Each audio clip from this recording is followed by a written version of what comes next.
Hello mga kasuki, another day, another vlog. Sawang-sawa na nga ako sa kalat ng bahay ko dito sa taas. Kaya naman kahit sobrang init ay eto, inumpisahan ko na ngang maglinis.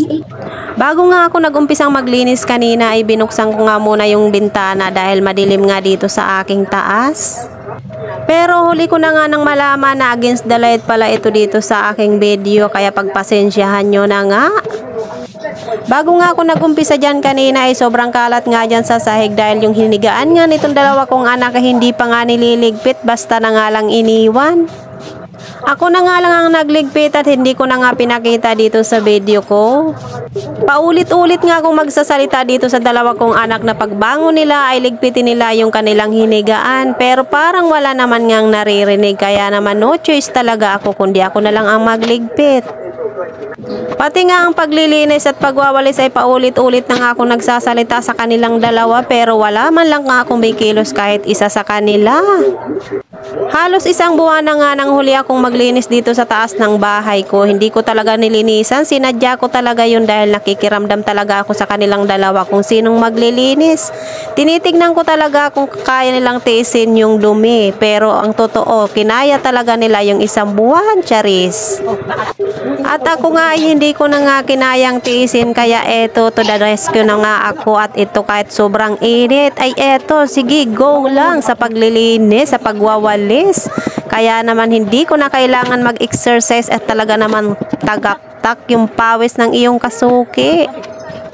At hindi nga lang basta paglilinis ang ginawa ng iyong kasuki, tignan nyo naman ay pati nga yung mga gamit dyan ay sus Ginoo, tinanggal ko pa talaga para talagang matanggal yung mga dumi na nandun nakadikit sa ilalim.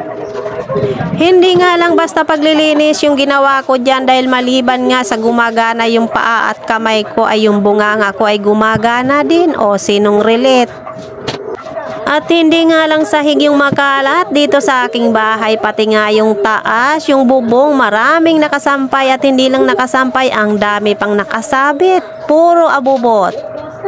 At yung parte na nga yan dyan na nililinis ko ay dyan ko nga nilalagay yung aking mga tiklopin, pero hindi nga lang tiklopin yung nakalagay dyan dahil nandyan pa yung sirang TV.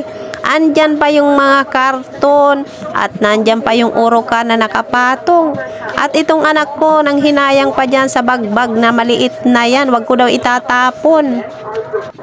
Literal talaga na makalat itong taas ng bahay ko. Diyos ko po, akala ko nga ay budiga na ito, charis. At pagkatapos ko nga magwalis dyan ay binalik ko na naman dyan yung mga tinanggal ko na gamit, lalong lalo na itong basket na to na punong-puno ng tiklopin. At habang ako nga ay nagwawalis ay itong sinampay na to ay panay ang daan sa mukha ko o sa ulo ko, kaya naman tatanggalin na nga natin yan.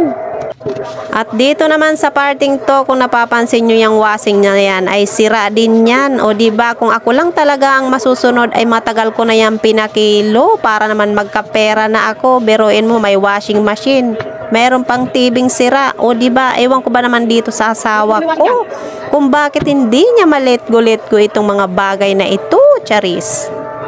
At tuluyan ko na nga tinanggal sa sampayan itong kumot na ito para wala nang sagabal sa pagmumukha ko pa habang ako'y naglilinis.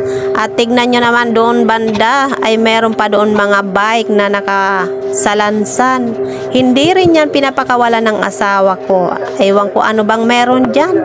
Meron sigurong ginto dyan at ayaw niya pampakawalan.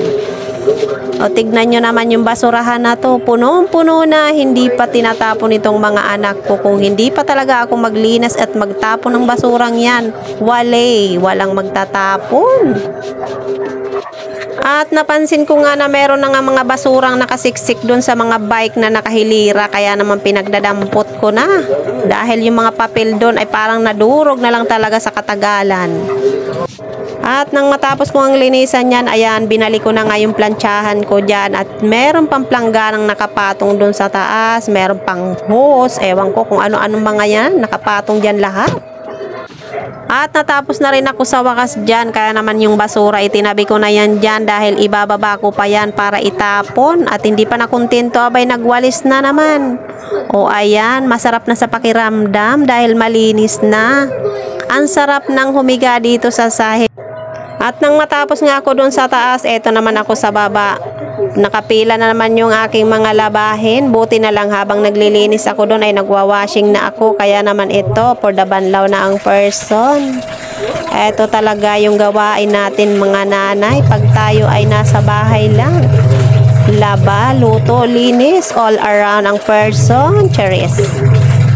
At kung ikaw nga ay nanonood ditong aking video at umabot ka sa dulo, ay paki-like and share na rin at mag-comment ka na rin para madalaw din kita sa iyong bahay.